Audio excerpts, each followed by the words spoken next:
How do you connect with people at a young age? How do you express your needs? That's something that we are just learning that it's okay to do. And I think sharing those things from a very young age, how do you articulate what you want and need? How do you connect with people? How do you persuade people? How do you listen better? We spend hardly any time on listening, and that's the most valuable of the communication, actually listening. So I think it's a life skill, and I'm not sure how it became a soft skill. I don't like that phrase, that phrase that comes to communication, because it is the skill that undergirds everything else. And so why it's considered a soft skill, I don't know. Maybe I'm being hypersensitive about it, but I think it's so important for us to learn communication intentionally. Hi, everyone. Welcome back to the Pregnant with Destiny but Stuck podcast. Today, I'm so excited and honored to have with me a very special guest. I've known her virtually for a little bit. We've done quite a bit of training together under the great Talk to Darius Daniels, and I've always impressed with her. I think one time we did in one course, I think it was the coaching or the speaking, we actually did some homework together. So I'm so honored that she's accepted this invitation to be a part of our podcast and share with us her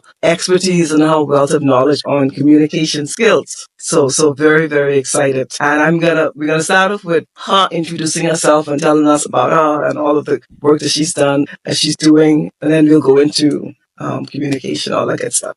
So, Tiffany. Well, first of all, thank you very much for having me. This is an honor for me to be here as well. I have enjoyed learning and working alongside you, so I'm glad that we have had the opportunity to do something together. Yeah. I am a confident communication coach and speaker. I have been involved in communication probably for the last 20 years or so in various capacities, from classroom teaching to working as an adjunct college professor to doing all kinds of speaking and all kinds of helping people with speaking, with presentations, and with writing. And it's just one of my passions. It's something that I love to do. And I have now started to branch out into working one-on-one and with small groups to help people with communication, more specifically with conversations and presentations, and with larger groups, also helping with conversations, presentations, but also with writing of a variety of different kinds. So I'm excited about this phase of helping people with communication. Excellent. This journey that we're on. Excellent. Tell us about Tiffany. Tiffany, your family, the things you like to do. Help us to know Tiffany. Yes, I am a Virginia girl. I was born in Washington, D.C. in the United States, and I was reared in Northern Virginia, in the state of Virginia. I am weird. I'll call myself weird. Embrace my I've always been a little different. I was a bodybuilding, powerlifting cheerleader in high school. So I've always liked to play around with anomalies and juxtaposition. I studied English in college, got my master's degree and my bachelor's in English because I just wanted to learn more about this thing that I feel like I do really well. I am a mom and a wife and a daughter, and I live multi-generationally. We have 3 generations in one house. We had 4. Grandma recently passed away, but we lived that way for so far about 10 years now, all together in one home. That's been fantastic. I am a follower of Jesus, and my relationship with Jesus guides everything that I do. And I just love the ability to be used by God to do his work. I am a giver. I am an executive director of a nonprofit that helps women and children escape in domestic violence. That's been one of my passions also for about the last 12 years or so. So I'm weird. I do a lot and I love a lot. And I just like living life. Weird. You're the first guest that used that term, weird. That's unique. I can use a fancy word like anomaly, but I like weird. Okay, we'll use weird today. Not a lot of people are transparent like that or would use words like that to describe themselves. Yeah. So I like your self-awareness, your self-confidence. I love that. I like that. Journey. So you're pretty busy with ministry and marketplace. Yes. Wow. So tell us more about the work you do. You said with the organization that help women with battered women. You said or women with associated with violence. Tell us more about that. I started this organization, Bethany House of Northern Virginia. 2013 was about when I started volunteering for the organization. And I Okay. started a fitness business at that time. And I wanted part of our business model to be that we would tithe a day of time every week in the community. And initially, I thought that I would go to different organizations each week, but I found Bethany House. I loved its mission. It's a Christian organization started in 1979 by this powerhouse of a woman who really wanted to be the hands and feet of Jesus everywhere. Women started coming to her looking for help because they knew of her reputation of helping people in all kinds of ways. And she started looking around for places back in 1979 to help these women who were trapped in domestic violence situations. And there was nothing back then.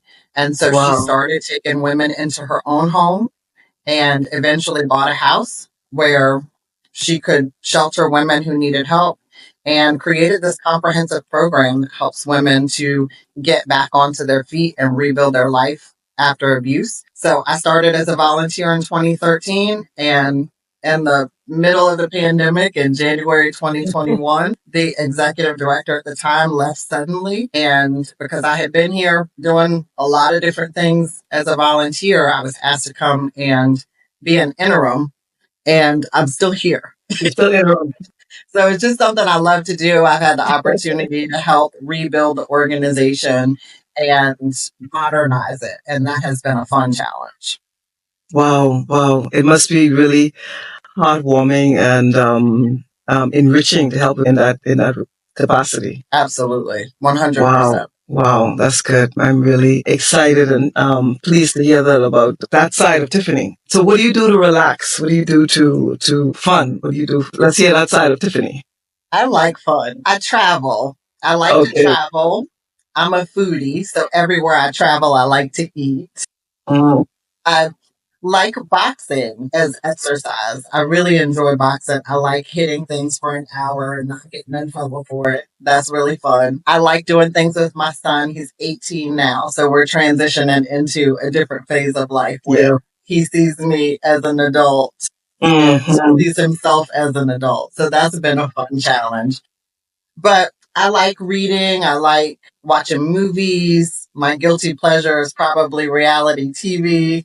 I love that. I like learning in a couple of professional and personal development groups because I like to always consume and really learn and try to grow myself.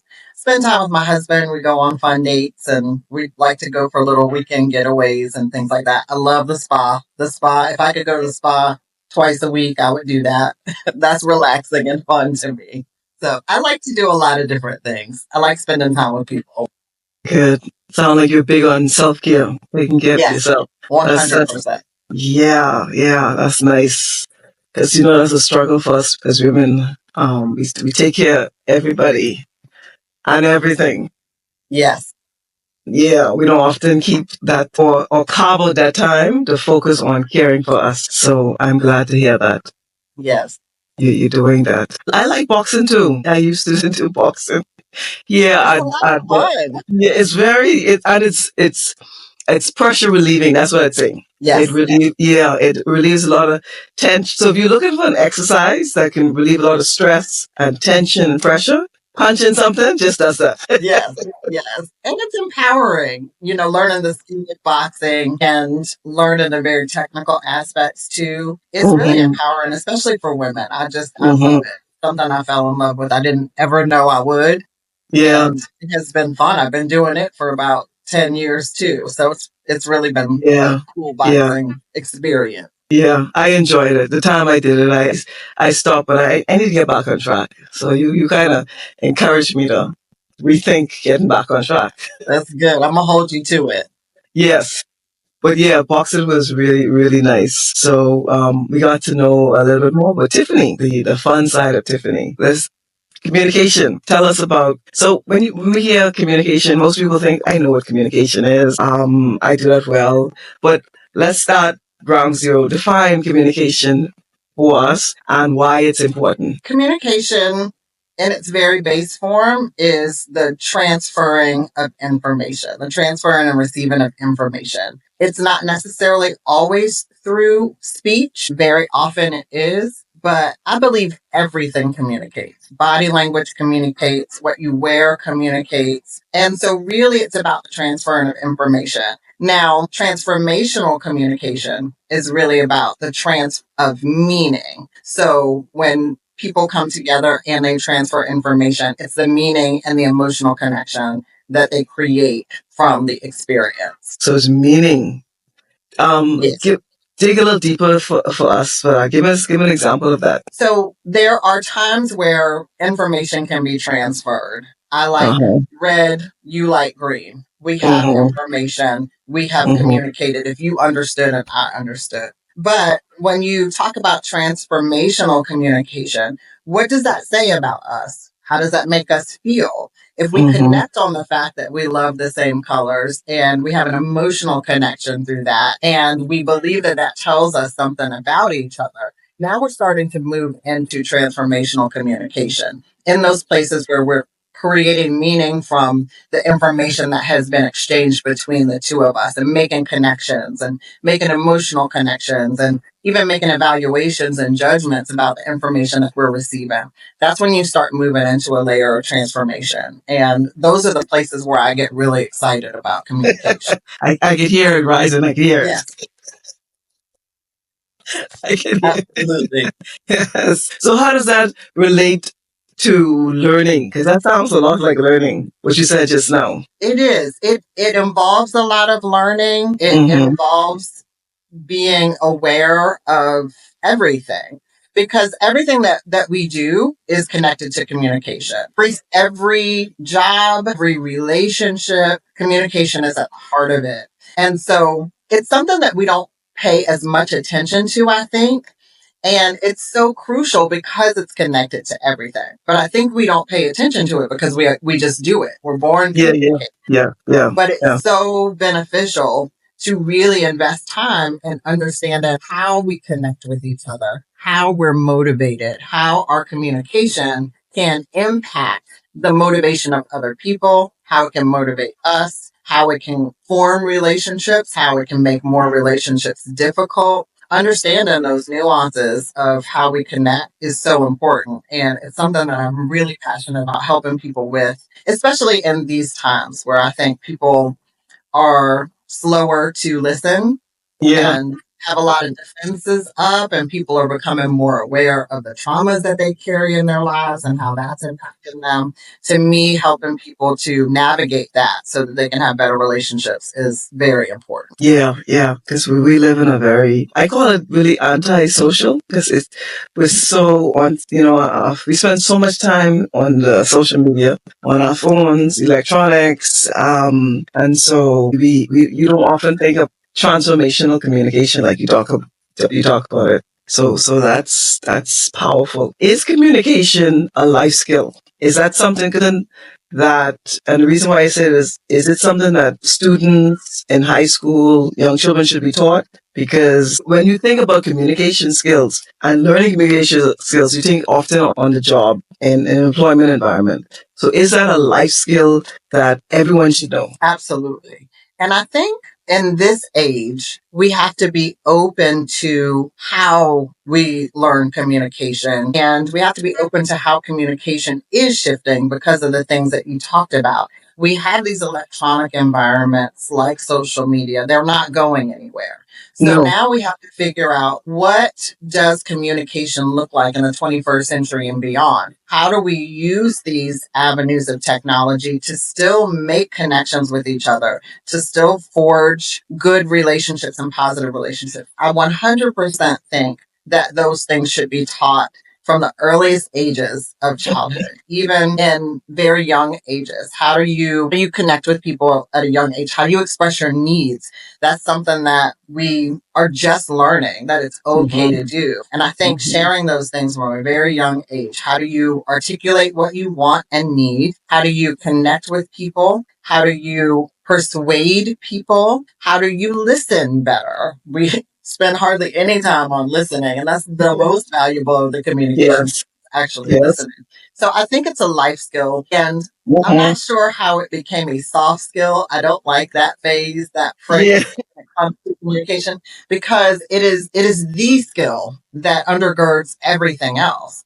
And so why it's considered a soft skill, I don't know. Maybe I'm being hypersensitive about it, but I think it's so important for us to learn communication intentionally from the womb. So how can parents be more intentional about that? I think even like I said from the womb, when I was pregnant with my son, I was intentional about reading aloud, and I was teaching at the time. So I would make opportunities to teach to my class. So my son could at least begin to hear language patterns and reading.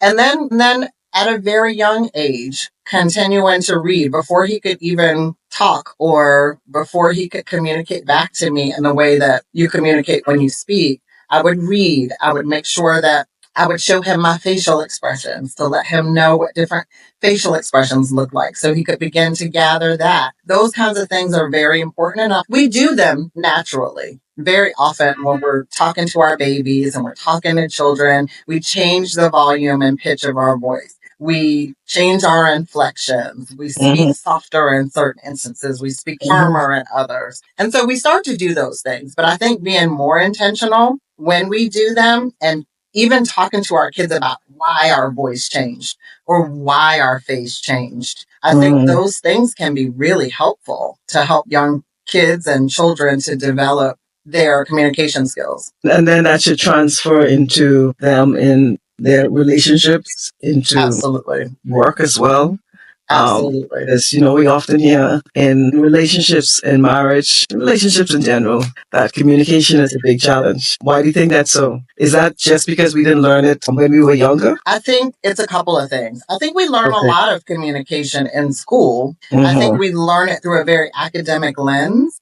And I think we are not taught to transfer what we're learning academically into our personal relationships. So that's one thing. That's powerful. I think the other thing is that we have so many other factors that impact our relationship, our family upbringing, our cultural background, our religious background. There are so many things that impact how we communicate. And because we're just living it, we're not really taking inventory of how those things are impacting our relationships when we communicate. And so to me, a lot of it is about being more intentional and self-aware about the things that we're doing when we communicate and about some of our attitudes about communication and being open to receiving critique because we can't see ourselves from the outside looking in. So as other people experience us, it's important for us to be open to their evaluation of their experience of us. Those are the things that we can take and we can measure against some of the experience that we're bringing to our relationships to see if we need to make some alterations or some changes. And looking at our goals for communication. Why do we want to be better communicators? Are we happy with the kind of communication level that we have? I think all of those things are really important, and they're not very often discussed as we walk through life until we run into some problem or until we have some crisis. And I would love for us to be more proactive about our understanding of communication and not wait until something blows up before we try to reconcile our communication skills. Yeah, but oftentimes in relationships, I see this like friendships, when one person gets upset or they're offended, I call it they vomit their words on the other person. Help us understand how destructive that is, or is it destructive? How powerful that is, because it's our words. Help us understand that. Yes, our words are extremely powerful, and I think that sometimes we are a little flippant with how we use words. And I think, again, intentionality is the word of the day. I think that we are not always very clear about our expectations from each other. I think we make a lot of assumptions about what's acceptable and what's not in our relationships. And I think sometimes, because of some of the things I talked about, our own personal traumas and experiences, we can be hypersensitive or defensive when we have to hear something about someone else. And it could be just them expressing a need. And we might take those things personally and take it as if someone's telling us we're doing something wrong, per se, when actually they're just expressing a need. So I think one of the things that I'm learning as an older adult now, I'm moving into a different phase of life, is to be super intentional in my relationships, to share what I'm able to do in the relationship, what I'm able to give in a relationship, so that my friend or associate or business partner or business associate, so that they know what to expect from me and they can decide whether they want that or not. I think the more information you can front load as far as how you like to receive communication, what you can offer in a relationship, what you expect of others in a relationship, you can start to create boundaries. You can start to create rules of engagement. They don't necessarily have to be formalized, written out rules of engagement. But the more front loading you can do, I think, with your relationships and coming back and evaluating how well that's going, I think that can be so helpful. And always leading with love and letting people know your motives. If your motives are pure, and you express that from the beginning, I think you can say almost anything when you let a person know that your heart is pure with what you're getting ready to communicate and that the goal is to progress. I think those things are really important in relationships. Wow, that's powerful. So how you communicate and what you communicate is related to emotional intelligence. Your emotion. Emotional intelligence and relational intelligence. And these are things that over time have been added to my skill set as I've grown and as I've continued to invest in myself and invest in personal development and professional development. I'm drawing the connections between all of these things. I'm certainly more aware of my emotional intelligence and where I need to grow in an area, and my relational intelligence and where I need to grow. And those awarenesses are making me a much stronger communicator and a much stronger educator of communicators. And so that's really powerful. Like, you hit the nail right on the head with that. Yeah, but I think people don't often see the connection. And like you said, you brought in the relational intelligence. It's also being intelligent about how you connect and relate to other people and Absolutely. How you tie that to communication. That's been one of the most helpful pieces for me, is understanding relational intelligence. We talked about our coach and mentor, Dr. Darius Daniels, who wrote the book, Relational Intelligence, and understanding those categories of relationships has been revolutionary for how I communicate, because each of those categories of relationships require different types of communication. And I think we miscommunicate very often because we're trying to use our friend communication with someone who may be a mentee, or we're trying to use our mentor communication with someone who is supposed to be a friend. So being mindful that different kinds of relationships require not only different kinds of communication, but different kinds of interaction, that's been really revolutionary in helping me to be a better communicator. Wow. So we need to, like Dr. Daniels teaches in his book, put people in categories. And then you're indicating we communicate based on the category. Absolutely. They're in. Wow, that's powerful. That's powerful. Yes. Because, with certain types of relationships, you are able to give more than others. With your friend, you expect reciprocity. You expect to be able to be fully open and transparent. There's a lot of trust in a friendship. So that kind of communication is different from maybe an associate, where you just connect to each other around a certain topic or a certain interest. That person's not going to get your full transparency and vulnerability because it's not that kind of relationship. So they're going to get certain types of communication from you that are appropriate for that kind of relationship. And I spent a lot of time in my younger life just being a full on open book. Me, that's me too. I love it. I mean, I love that part of me, but that does need some timbering in certain instances. And I'm growing in that. So I'm not becoming more closed off, but I am becoming more selective with what I give in communication based on the kind of relationship. It's been powerful for me. Yeah, yeah, that's powerful. Yeah.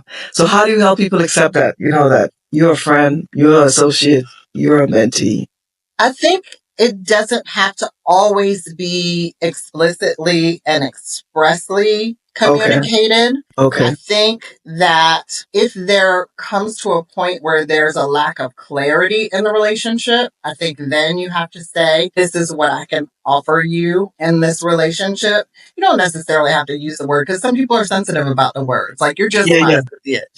Yeah. You don't necessarily have to say that, but you can say in this season, this is the kind of relationship I can offer you. I can do A, B, and C. And if that's not something that you need from me in this season, that's okay. No hard feelings. But this is what I can offer you.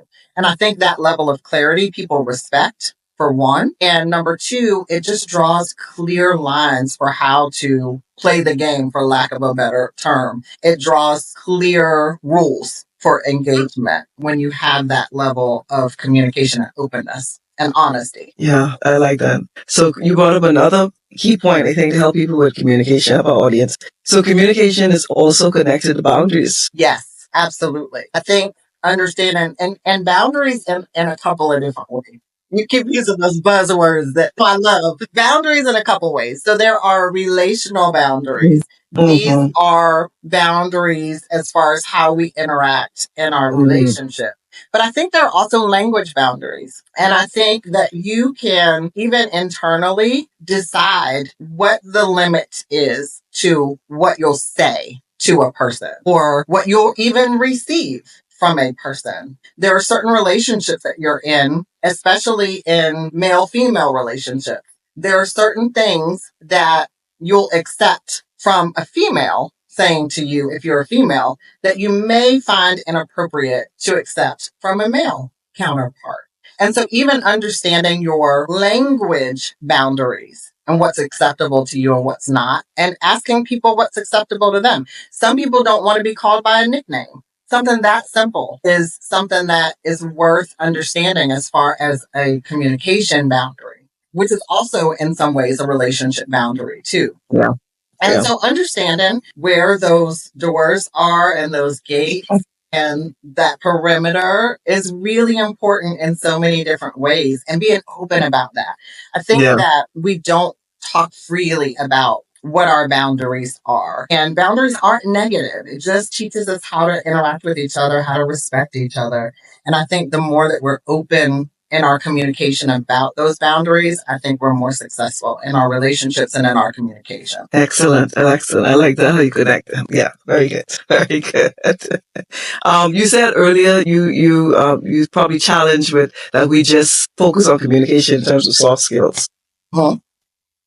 Why is that? And should it just be focused on teaching employees how to communicate with each other or communicate with management? I think that if every employer could bring in a communication consultant or a coach to work at every level, I think it would radically change organizations. I think first, understanding how to communicate at peer levels, that's really important. How do we work together? How do we assign roles? How do we accept what someone does and what someone doesn't do? How do we organize how we'll work together? How do we create boundaries for how we'll interact? Are we associates on the job? Are we friends on the job? Do we have mentors, mentees? Understanding where we operate in that level. But also, and this is one thing that another mutual coach that we have shared with me, was that it's important to work with leadership. There are so many different communication challenges that leaders specifically have to navigate. How do I have difficult conversations with the people who report to me? How do I create team building opportunities through language and communication? How do I communicate outwardly to our stakeholders and to the public about what we do as an organization? How do I deal with the press and the media, if that's a thing? So I think that investing in being better with communication at every single level in an organization is the secret sauce that can really level up an organization. And some of the better organizations, some of the ones that are more successful, if you look behind that curtain and you see what they're doing in their offices, they are actively engaged in developing good communicators in their organizations. They are actively engaged with communicating in a variety of different kinds of ways at a variety of different levels within their organization. They invest time, energy, and resources in making sure that there is very specific communication at different levels. There's documented communication practices, and that they're creating environments where people can share ideas and share interests and also share the mission and the values of the organization. And so it is so important. I think it's an undersold skill that organizations could really prosper with. Oh, I totally agree. Having worked in the corporate world for over 20 years, communication is, like you said, it's the secret sauce in an organization. If the leader is not communicating well, that impacts so much in the organization. If employees are not communicating with each other, that has serious ramifications. Absolutely. Here at Bethany House, as a leader, I've actually had to put communication policies in place. Even as simple as this is the time frame in which we respond to each other electronically. This is what needs to happen. This is when we don't communicate. This is when you're not obligated to communicate. After work hours, you're not obligated to answer an email. Putting even those communication boundaries and practices into your SOPs are really important things to do. They're things that sometimes I think we just know or think we assume that everybody just knows. Everybody knows. Yep. Solidifying those communication practices, it's been game changing for us. We know what to expect. You know, if we send an email, we know we should receive a response in 24 hours. Or at least I'm not going to be available for the next 3 days. Here's when you can expect a response. We have those documented in our SOPs, and it's been a game changer for us. We very often know what everyone's doing. We have shared calendars. That's a form of communication. And so even in our small organization, it's made a tremendous impact. So I can imagine what it could do for some of these 1,000-member organizations. Yes, that would help a lot of organizations. A lot of organizations. And when I think of communication, the most powerful example for me of communication in the Bible is in I think it's Genesis 10 or 11. It deals with the Tower of Babel. That work was stopped because of communication. Yes. When you sum it all down, God would look down and says, these people, because they are so united, they are so synergized, they will achieve what they've set out to do. And so let's go down and confuse their language. Yes. And when they couldn't understand each other was when they failed. Yes. And this is the crazy part about that story, is they connected to do something wrong. Exactly. And were successful. And were very successful at doing it. It really shows the power of communication. Communication, yes. Even those who are united to do something wrong can communicate well. Yes. And be effective in their wrongdoing. It is so wrong. And another example I love is Moses and Jethro. Yeah. And Jethro organizationally showing the benefits of delegation, but also explaining to Moses why you need to delegate in this way. It was so powerful in saying, look, if you keep operating like this, trying to handle everything, you're going to kill yourself. Kill yourself. And from that mentor-mentee relationship, Jethro was able to speak very freely and to give direction in a really powerful way to his son-in-law, his mentee. And so even understanding those dynamics and knowing how to communicate tough things and knowing when it's appropriate and understanding your position can why that can be effective with someone who's working under you or someone who's reporting to you. Even that's powerful. So there's so many examples from the Bible. Oh yeah. The Bible that we've learned is We'll be so here all day. yeah. The Bible is a powerful book. I always tell people the principles. Absolutely.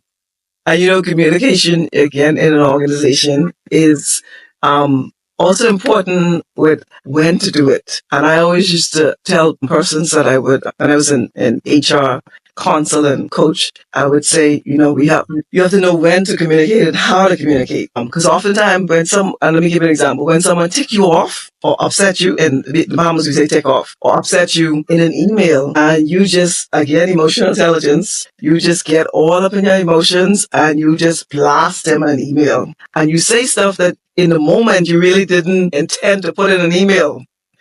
And then it can have serious ramifications. Absolutely. So it's knowing when, and again, it's being emotionally intelligent with your communication. Absolutely. Yeah. And I tell my team here, because we deal with people and it can be very emotional. I always share with my team, first of all, what you write is documentation. That's right. And it's legal documentation. Legal, permanent. It is all of those things. So even in your written communication, first of all, take a beat. Second, if you can run it by someone else first, do that. But pull the emotions out of it. Pull the words out of it. Just deal with facts.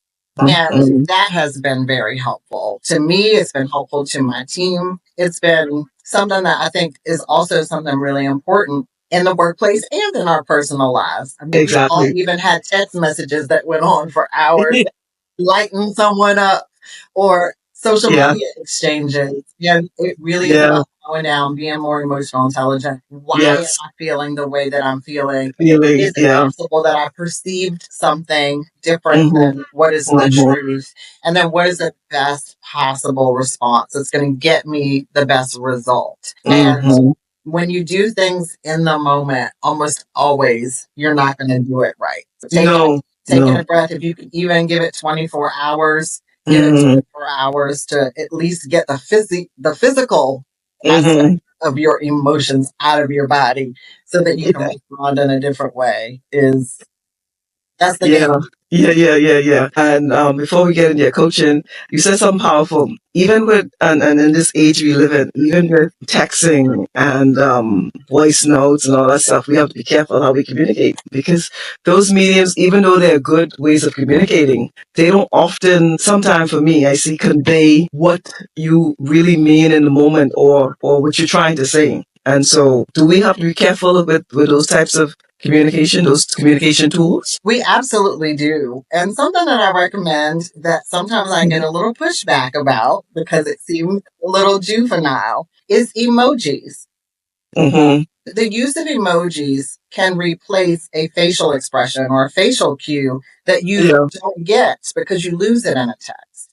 And as long as the emojis you use are appropriate and they're not passive aggressive, they can be really helpful in helping someone understand your mood or your temperament when you're writing.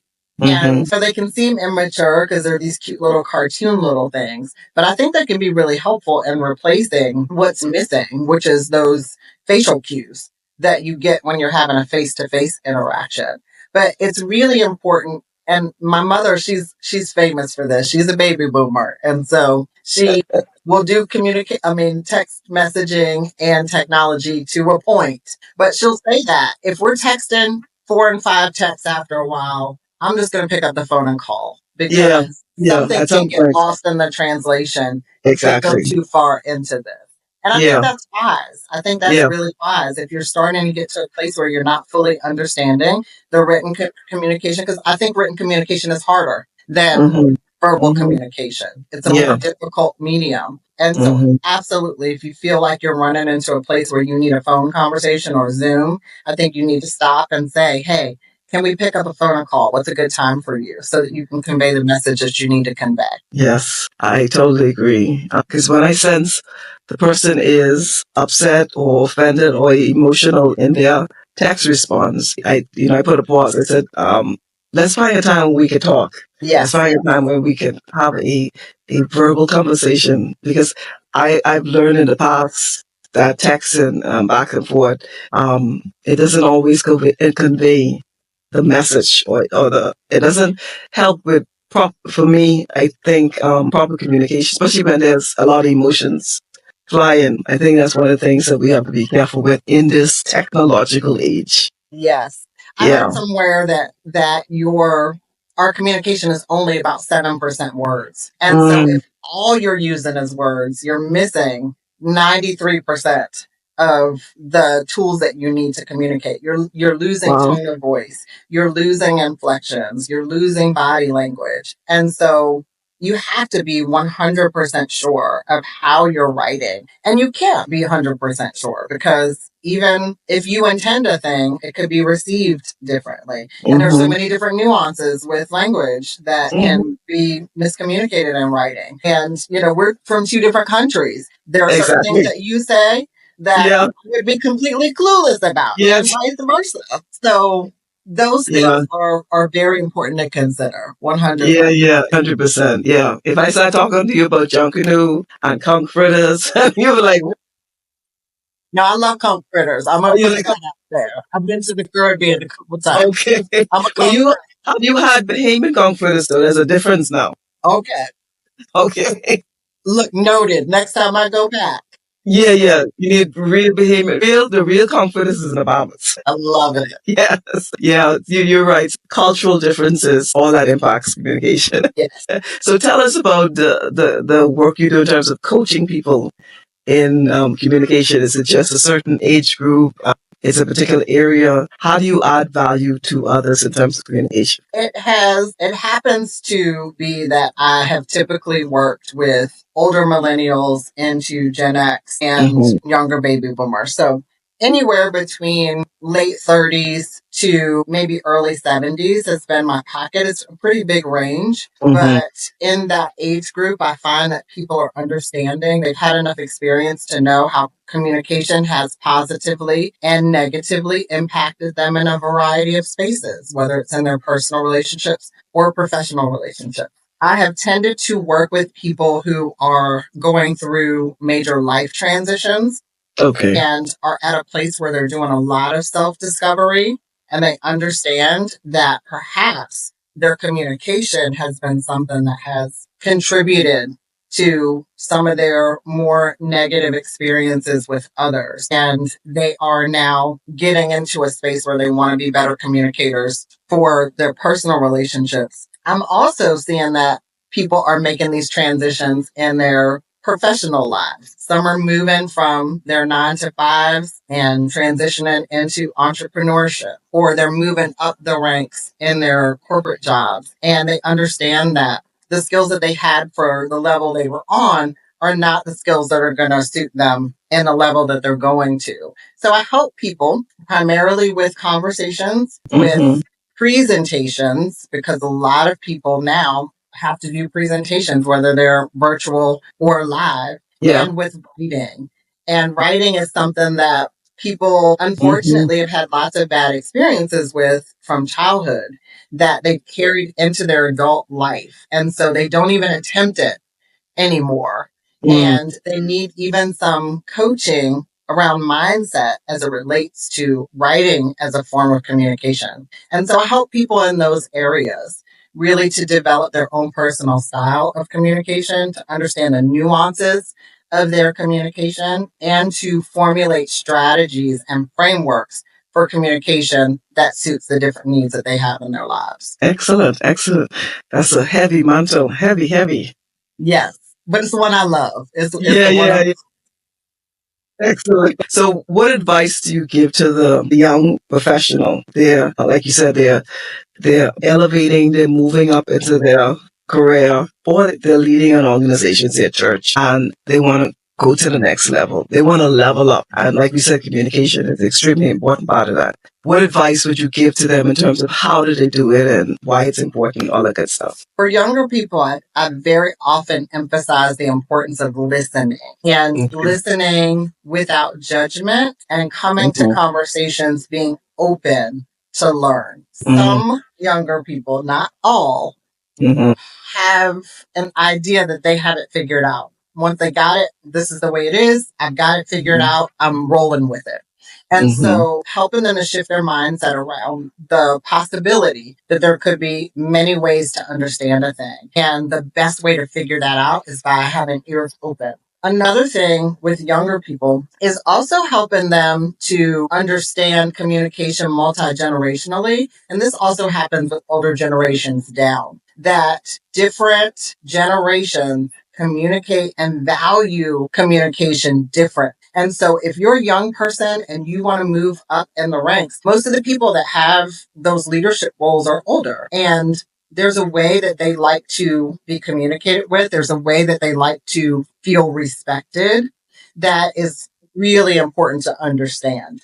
And so if you're open to learning how a person wants to receive communication, how they want to be engaged with, that's going to be super, super game changing for moving up the ladder when you are trying to move into leadership. One more thing that I think is really important for younger people to know, and this is important at every age, but to be comfortable in your own skin, to not try to be something different than who you are, to move up. Bringing who you are to the table, bringing your fresh ideas, learning to ask the whys respectfully, because young people want to know the method to the madness, and there's nothing wrong with that. But learning to ask those whys in a way that doesn't seem like you're challenging your leadership or your authority, but really looking to gain knowledge so you can contribute. Those kinds of things are going to be super powerful for younger people. Yeah, you said something powerful. I had that conversation with my son because he's sort of in that category too, of understanding how to do that, because that's something you have to navigate. That's a skill there, to be able to express your thoughts and your ideas and what you see, your perspective, to the older generation who, they've been there 20, 30 years, like, who's you? Yes. And to do that in a respectful way. How important is that to their growth and development? It's so important. I think that younger generations want to be heard and they want to be respected and valued. Sometimes because they have had so many additional media to contend with in their growth and development as communicators, it's made it a challenge. They haven't had as much interpersonal connection and interaction with others. They've done so much more in online spaces. Yeah. That we didn't have the wherewithal to teach them even how to communicate and navigate there. They've kind of learned on their own. And good, bad, or indifferent, there have probably been some benefits to that, but there probably have also been there's been some detriment in not being able to be guided through communication in those spaces. And so I think that if the older generations are more patient with the younger people, if the older generations can listen a little better too, and find ways to make the younger people feel valued and heard and seen and respected for what they bring to the table. And if the younger people can be open to the idea that they don't know everything just yet, I think both can benefit. Yes. And what you said just now will be so powerful in an organization, to help an organization through that, to help the young people in the organization, particularly the ones who are being identified for progression, succession planning, to help them with that aspect, and then also to help the older, the mentor, the seasoned leader in the organization who's tasked with the task of training and developing this younger person.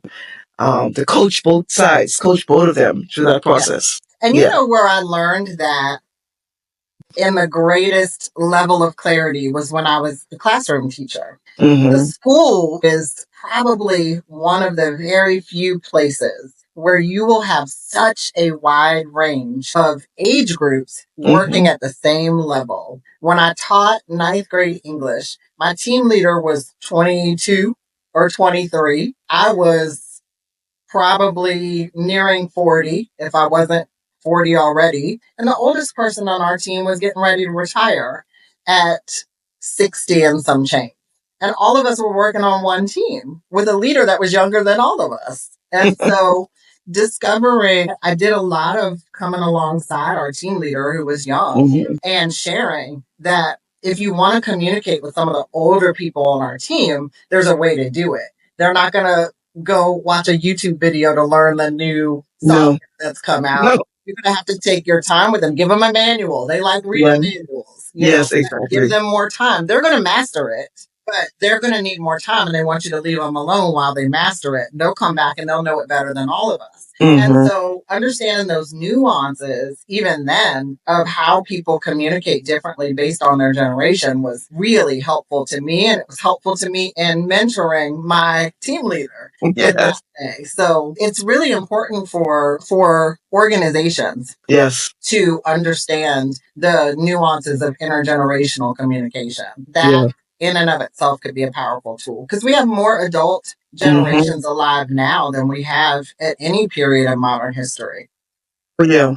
Oh, yeah. The Gen Alphas are almost adults, but we've got Gen Z all the way up to the greatest generation. Some of them are still in the workplace at 95 and 100 years old. It's more rare, but they're all here. And so it's important for us to take note of that and not try to communicate with each other all the exact same way. Yeah. But that's a game changer for an organization. There's many organizations are going through that transition where they are transitioning leadership. Yes. And they're developing younger organizations. Always must develop young leaders. Always. If the organization isn't developing young leaders, you're not really preparing for the future. That's right. I totally agree with Dr. Miles Monroe. I think it's Dr. Miles Monroe. He said success without succession is failure. You always have to have succession. And it's very important in an organization. And so the older seasoned leader is tasked with training the younger up and coming leader. Yes. Big part of that is communication. Really big part of that is communication. And so that's a really good area as well. Yeah. And so you're a coach, you're a communication coach. Yes.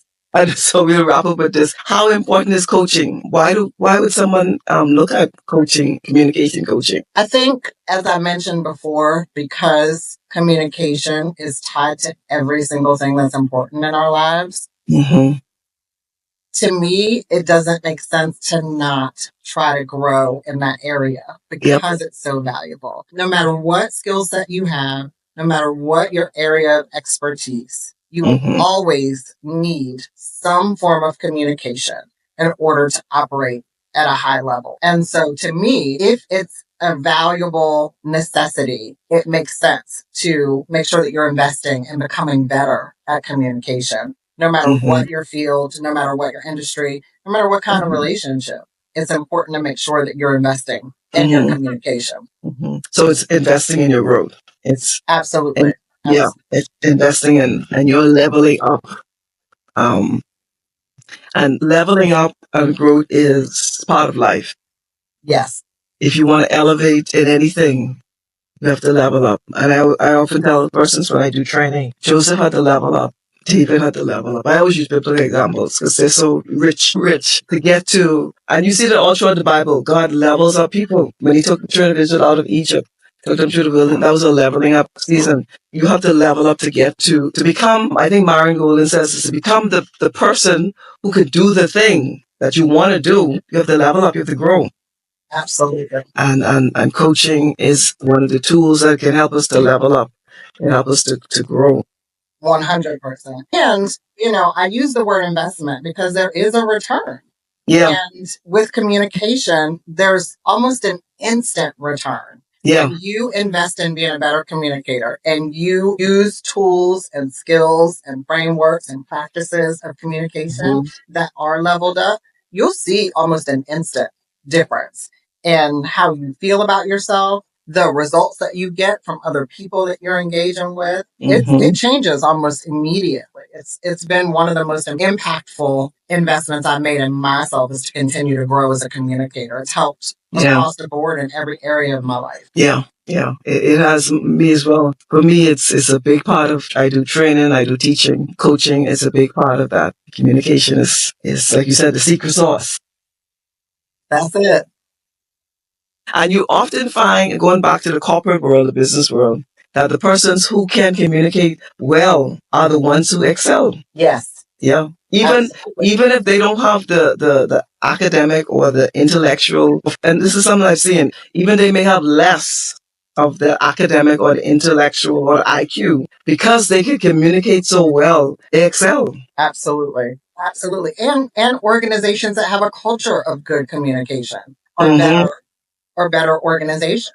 Exactly. It really Are they more profitable? Absolutely. More progressive. Yeah. So it's important all around. All around. Absolutely. Yeah. So thank you, Tiffany, very much for being part of our podcast. You poured out a lot of, like our coach says, nuggets, powerful nuggets. You poured out a lot of powerful nuggets today that I know can help in terms of communication, all levels, all age groups, background, male, female. Your wealth of knowledge and your passion. You could hear it, you could feel it for this topic. I know it's going to help a lot of people through this podcast episode. So I personally want to thank you very much. Even though you may pick up on some of my communication gaps, I was like, I hope she hope she didn't judge me. No judgment. You communicate beautifully. It's a wonderful conversation. But you're very good. You're very good. You're very good. Yeah, you're very good. So I want to thank you so much for being a guest on our session today. Really enjoyed it, and I learned a lot. And I know you can help a lot of people who will be helped by this podcast session. Thank you so much. Thank you so much. And this has been the Pregnant with Destiny but Stuck podcast. We're here to help people get unstuck in particular areas of their life, and then level up and do the thing that they're called to do. So thank you again, Tiffany Santana, Coach Tiffany, the communication guru. Who has helped us today in that particular area. So those of you who are stuck in that area, this episode is to help you. Thank you so much for supporting our podcast. Remember, we're on YouTube. You can subscribe, like, comment, please share it. And also, we have the audio version. If you're in your car listening, you can download Apple, Spotify, and so forth. Once again, thank you for being a part of our session today. Thank you. Bye now.